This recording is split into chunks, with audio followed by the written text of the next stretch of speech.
Okay, we're working on a Korg MS20, doing an initial assessment. This will be requiring a full restore. As you can see, it's pretty dirty.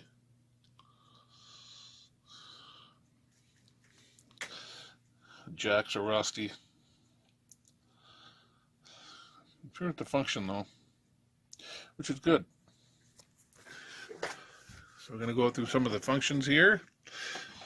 As you can see, some of the knobs are in the wrong spots. Those are backwards.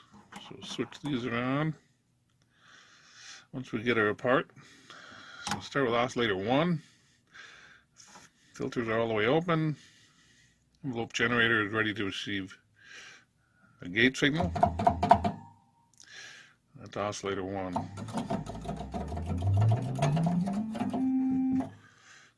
Alright. Sawtooth. Sounds good. Square tooth. Pulse width modulation.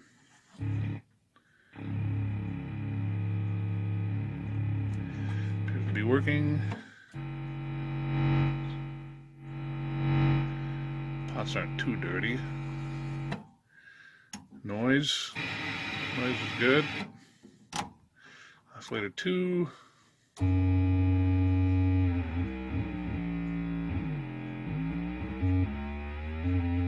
that's a good one. Needs a little cleaning. Sawtooth. Square wave.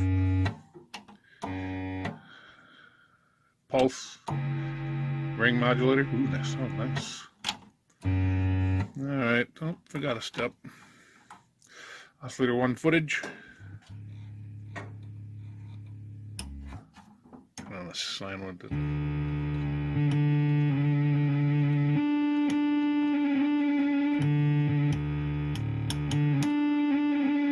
That sounds good.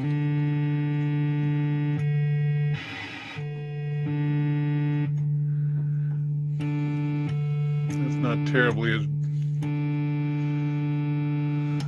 bad as a footage switch.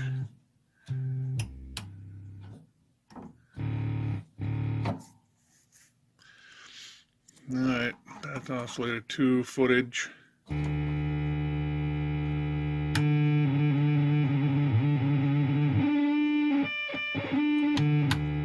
That needs work. Master tune. That needs to be cleaned. Portamento. That's working. Alright. Let's see here. Both oscillators I tune up.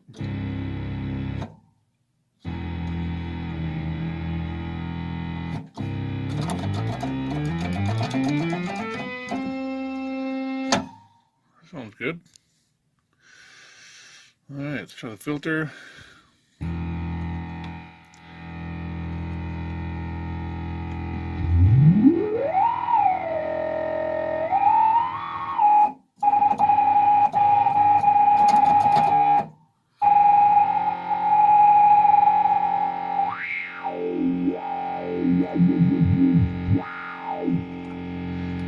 Good. Low pass.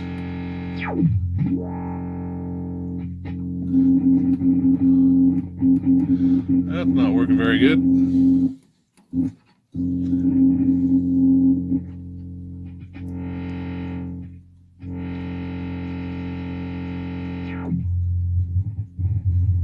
That definitely needs to be fixed up. Alright, modulation. We got for modulation here.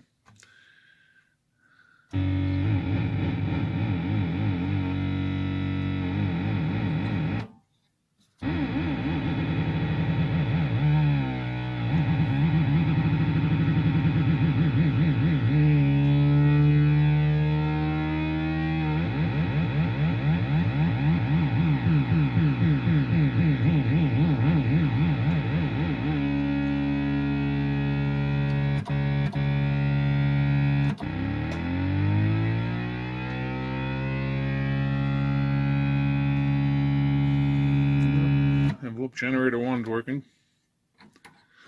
Alright.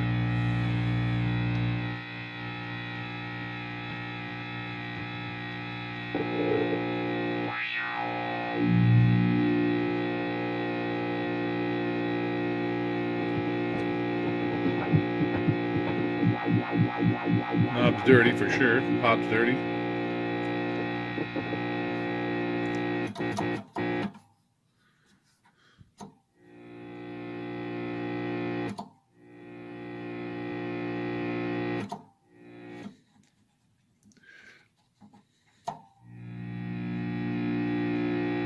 Yep, pot's dirty.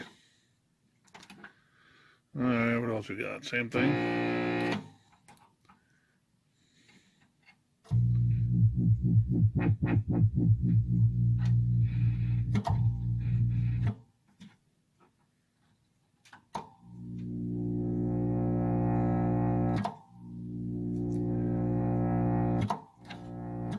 Yep, that's working.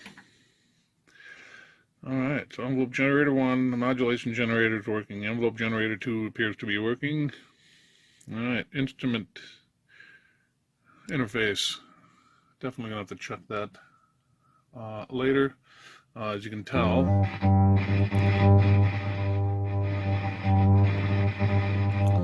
master volume is horrible. Alright, well, we're gonna get disassembling and rebuilding. Alright, the first thing we gotta do, pull out the power. There's the plug. Don't leave that in when you start working on this stuff. Trust me, I've learned the hard way. Don't you do the same. Alright, so first we've got some screws to take out. We've got some screws on the side over here. We have some screws on the side here. As we rotate, we have several screws on the side all the way around. Then we have screws on the back, on the side, on the bottom, and of course on the other side.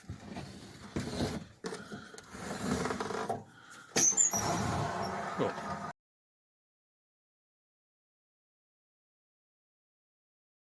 As you can see, I got the top assembly off. So for the side, you don't have to take all the screws out because the two rails here, they're bolted to the front face and to the side.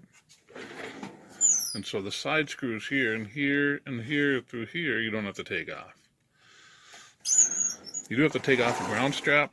It's a screw, connects right here. This is the left side controller panel that you have to disconnect from the interface board. It plugs into the back. And there's also a keyboard connector, and that plugs in this area on the main board. So I'll continue disassembling and get the boards out so we can clean this up and start cleaning on the pots and replacing the jack nuts. So we got all the knobs off.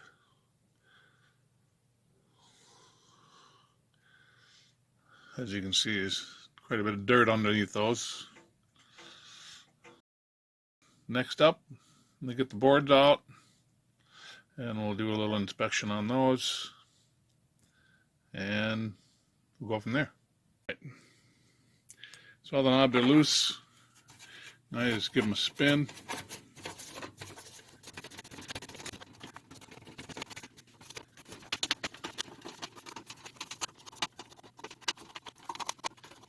Use a 7/16 to get these off. The larger one on the switched selectors, I use a 1/2 inch. Yeah, and if ever you need to do something like this, get yourself some good sockets. You don't want to use pliers on all this. First of all, it takes way too long. And secondly, you can damage the face. Oh, these are all coming off. There we go. And there they are. Make sure you have plenty of room so they don't roll off on you. So, stay tuned with the board out. Alright, so I've laid it on its back, and now you can obviously see you have access to the boards. You take that board out. There you go. There's washers on these, so you have to make sure you don't lose the washers. And then you just unplug the connectors on there. And with all the connectors disconnected, I can take the board out from the unit.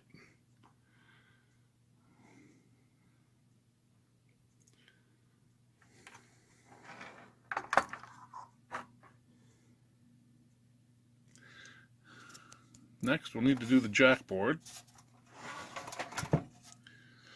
And this unit actually has been dropped. You can see the transformers kind of wiggly in there. So we'll take that out and get that tab straightened out. Make sure it's flush on that board again. And as you can see, I have the patch panel removed, and here it is here. On this unit, you will have to desolder the AC switch line, which goes to a terminal board on the back of the unit. As you can see, the nuts are kind of rusty. I'm going to try some Evaporust and see if we can't clean those up a little bit instead of having to replace them all. Won't take too long. And as you can see, we've got them in some Evaporust. I'll let that sit for 24 hours and we'll see how that works out. Alright, so the first thing we're going to do is clean up this panel. Yeah, we'll have to take out the little rubber knobs first. We want to clean those and get out from underneath them. Now you can see the front panel is all cleaned up. And the next thing we're going to do is we're going to start doing work on the boards.